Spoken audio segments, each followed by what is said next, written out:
ನಮಸ್ಕಾರ ರೀಪಾ ಎಲ್ಲ ದೊಡ್ಡ ಮಂದಿಗೂ ಹ್ಯಾಂಗದಿರಿ. ನಾನು ನಿಮ್ಮ ದೀಪಾ ಗೌಡ. ಇವತ್ತಿನ ದಿನ ಗ್ರಾಮ ದೇವಿದ ಮೊದಲನೇ ದಿನ ಹೊನ್ನಾಟ ಐತ್ರಿ. ಇವತ್ತಿನ ದಿನ ಹೆಂಗೆ ಹೊನ್ನಾಟ ಆಡಿದ್ವಿ ಅನ್ನೋದನ್ನು ಒಂದೊಂದಾಗಿ ತೋರಿಸ್ಕೊತ ಹೋಗ್ತಾನಂತ ನಡೀರಿ.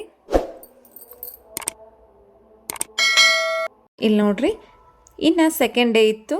ಸಾಯಂಕಾಲ ಗುಡಿಗೆಲ್ಲ ಅಲಂಕಾರ ಮಾಡಿ ದೇವಿನ ತಂದು ಕುಂಡ್ರಿಸಿ ಅಲ್ಲಿ ಪುರಾಣ ಕಥೆಗಳನ್ನೆಲ್ಲ ಹಚ್ಚಿಬಿಟ್ಟಿದ್ರು. ಸ್ವಾಮಿಗಳು ಏನೇನು ಹೇಳತ್ತಾರಂತ ಒಂಚೂರು ಕಣ್ಣಾಡ್ಸುನು ನಡೀರಿ. ಅದಕ್ಕೋಸ್ಕರ ಈ ಎಲ್ಲ ಒಂದು ತಿಂಗಳು 2 ವರ್ಷ ಬಹಳ ಗುದ್ದಾಡ್ಕೊಂತ ಏನ್ ಮಾಡಿರಿ ಅಂತಂದ್ರ ಈ ದ್ಯಾಮವ್ವನ ಜಾತ್ರೆ ಮಾಡಬೇಕು ಅಂತ ಅನೇಕ ರೀತಿಯಿಂದ ನೀವು ಬಹಳ ಹೇಳಿದ್ದೀರಿ.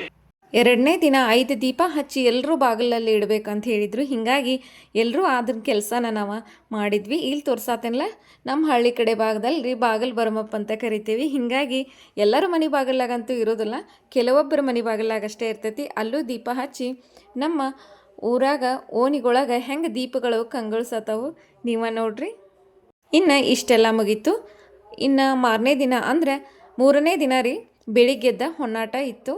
ಹೀಗಾಗಿ ಬೆಳಿಗ್ಗೆದ್ದ ಫ್ರೆಶಪ್ ಆಗಿ ನಾಷ್ಟಾನು ಅಲ್ಲೇ ಮಾಡೋಕ್ಕಂತ ಹೊಂಟಿದ್ವಿ. ಯಾಕಂದ್ರೆ ಮನ್ಯಾಗ 11 ದಿನಗಳ ಕಾಲ ಯಾರೂ ಏನು ಮಾಡಬೇಡ್ರಿ ಅಂತ ಹೇಳಿಬಿಟ್ಟಿದ್ರು.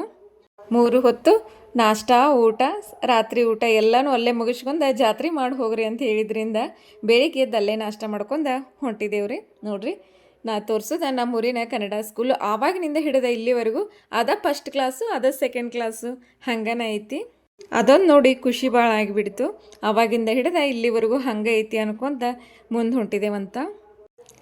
ಒಂದೊಂದು ಓಣ್ಯಾಗ ಒಮ್ಮೊಮ್ಮೆ ಹೊನ್ನಾಟವನ್ನು ಮಾಡ್ತಾರೆ. ಅಂದ್ರೆ ನಮ್ಮ ಹಳ್ಳಿ ಕಡೆ ಭಾಗದಲ್ಲಿ ಒಂದೊಂದು ವಾರ್ಡ್ ಅಂತ ಮಾಡಿರ್ತಾರೋ. ಇವತ್ತಿನ ದಿನ ಬೇರೆ ವಾರ್ಡ್ನಾಗಿತ್ತು. ಮೊದಲನೇ ದಿನ ಯಾಕೆ ಮಿಸ್ ಮಾಡೋದು ಅಂಥೇಳಿ ನಮ್ಮ ಓಣಿಂದ ಬೇರೆ ಓಣಿಗೆ ಹೋಗಿ ಹೊನ್ನಾಟವನ್ನು ನಾವು ನೋಡೋಕ್ಕಂತ ಹೋಗಿದ್ವಿ. ಅಲ್ಲಿ ನಮಗೆ ಇಲ್ಲೊಂದು ಗ್ರಾಮದೇವಿ ಗುಡಿ ಸಿಗ್ತೈತ್ರಿ. ಇವರು ದ್ಯಾಮಮ್ಮ ಮತ್ತು ದುರ್ಗಮ್ಮ ದೇವಿ. ಇವ್ರೇನಪ್ಪ ಎರಡೆರಡು ಬರ ಹೇಳತ್ತಾರ ಅನ್ಬೇಡ್ರಿ, ಅದೊಂದು ದೊಡ್ಡ ಸ್ಟೋರಿನ ಐತಿ. ಏನಪ್ಪ ಅಂತಂದ್ರೆ, ನಮ್ಮೂರು ಹೊಳೆ ಮಗ್ಗಲಾಗ ಇರೋದ್ರಿಂದ ಹಳೆ ಕಾಲದಾಗ ಹೊಳೆಗೆ ನಮ್ಮೂರ ಮುನಿಗೆ ಹೋಗಿತ್ತಂತ್ರಿ. ಹೀಗಾಗಿ ಈ ಊರಿಗೆ ಬಂದ ಕೂಡೈತಿ ಅನ್ನೋ ಪ್ರತೀತಿ ಐತಿ. ಹೀಗಾಗಿ ನಮ್ಮೂರ 2 ಕೂಡಿರೋದ್ರಿಂದ ಎಲ್ಲ ದೇವ್ರುಗಳು ಡಬಲ್ ಆಗಿ ಅದಾವ್ರಿ. ಹೀಗಾಗಿ ಎಲ್ಲ ದೇವ್ರುಗಳಿಗೆ ಅಡ್ಡಾಡೇ ಬಿಡ್ತೇವೆ. ಹೀಗಾಗಿ ನಮಗೆ ಡಬಲ್ ಖುಷಿ ತಂದು ಕೊಡ್ತೈತೆ ನೋಡ್ರಿ. ಇಲ್ಲಿ ನೋಡ್ರಿ, ಹೊನ್ನಾಟ ಎಲ್ಲೇ ಸ್ಟಾರ್ಟ್ ಆಗೈತಲ್ಲ ಅಲ್ಲೇ ಬಂದು ನಿಂತಿದ್ದೇವಂತ. ಹಿಂದಿಂದ ಗ್ರಾಮದೇವಿ ಬರತ್ತಾಳ್ರಿ. ಮುಂದೆ ಎಷ್ಟೇ ವ್ಯವಸ್ಥೆ ಮಾಡತ್ತಾರಪ್ಪ ಅಂತಂದ್ರೆ ನೋಡತ್ತಿರ್ಬೇಕು ನೀವು. ಯಾರು ಚಪ್ಪಲಿ ಹಾಕೋದ ಬರಿಗಾಲಿಲ್ಲೇ ಇಂಥ ಬಿಸಿಲ ನಿಂತ ಜಾತ್ರೆ ಮಾಡತ್ತಾರ್ರಿ. ಅದಕ್ಕೆ ಮುಂದೆ ಅವರ ನೀರಿನ ಟ್ಯಾಂಕರ್ನ ತೊಗೊಂಡು ಹೊಂಟಿದ್ರು. ಯಾಕಂದ್ರೆ ರೋಡ್ ಕಾದಿರ್ತೈತಿ. ಅದಕ್ಕೆ ರೋಡೆಲ್ಲ ನೆನೆಸ್ಕೊಂತ ಹಿಂದಿಂದ ದೇವಿನ ಕರ್ಕೊಂಬರಕ್ಕೆ ಹೊಂಟಿದ್ರು. ಇಲ್ಲಿ ನೋಡ್ರಿ, ನಮ್ಮ ಅಳಿಮಯ್ಯ ನಮಗೆ ಭಂಡಾರವನ್ನು ಸುರುವಾಕ ಓಡ್ ಬಂದಿದ್ದ. ಎಲ್ಲರ ಜೊತೆ ನಾವು ಮಕ್ಕಳ ಜೋಡಿ ಮಕ್ಕಳಾಗಿ ಜಾತ್ರೆ ಮುಗಿಸ್ಕೊಂಡು ಬರತ್ತೇವಂತ.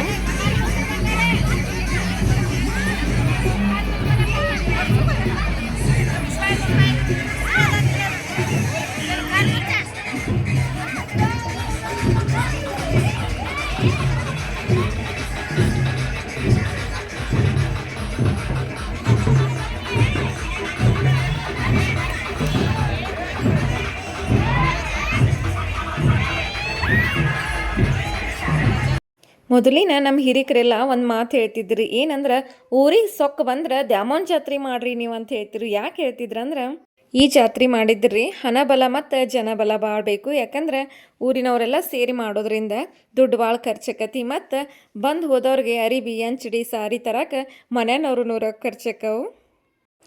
ಏನೆಲ್ಲ ಬಂದರೂ ಗ್ರಾಮದೇವಿ ಜಾತ್ರೆನ ಅಷ್ಟು ಅಚ್ಚುಕಟ್ಟಾಗಿ ನಾವು ಮಾಡಿದ್ರೆ ನಮ್ಮ ಊರಿಗೆ ಸುಖ ಸಮೃದ್ಧಿ ಮಳೆ ಬೆಳೆ ಕೊಟ್ಟು ನಮ್ಮ ಊರನ್ನು ಇನ್ನಷ್ಟು ಸಮೃದ್ಧಿ ಮಾಡ್ತಾಳೆ ಅನ್ನೋದೊಂದು ನಂಬಿಕೆಗೋಸ್ಕರ ಜಾತ್ರೆ ಮಾಡ್ತೇವಂತ್ರಿ. ನಡ್ರಿ, ಹೊನ್ನಾಟ ಶುರುವಾಗೈತಿ. ಏನೇ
ಇಲ್ಲಿ ನೋಡ್ರಿ ತೋರ್ಸಾತನಲ್ಲ ಜೋಳದ ರಾಶಿ ಗುಡಿಯ ಮುಂಭಾಗದಲ್ಲಿ ದೇವಿ ಮುಂದೆ ಸುರುವಿರ್ತಾರ್ರಿ. ಭಕ್ತರಿಗೆ ಎಷ್ಟು ಅನುಕೂಲಕ್ಕತ್ಲ ಅಷ್ಟು ಜೋಳದ ರಾಶಿ ಹಾಕಿಬಿಟ್ಟಿರ್ತಾರೆ. ಯಾಕಂದ್ರೆ ಇದನ್ನು ಅನ್ನಪ್ರಸಾದವಾಗಿ ಎಲ್ಲರಿಗೂ ನೀಡ್ತಾರೆ. ಅಲ್ಲೇ ದೇವಿ ಕುಂಡ್ರಿಸ್ತಾರೆ ಬಂದ. ಇವತ್ತಿನ ವಿಡಿಯೋ ಇಲ್ಲಿಗೆ ಮುಗಿಸ್ತಾನಂತ. ಇನ್ನೊಂದು ದೇವಿ ವಿಡಿಯೋ ಜೊತೆ ಮತ್ತೆ ಭೇಟಿಯಾಕನ್ರಿ.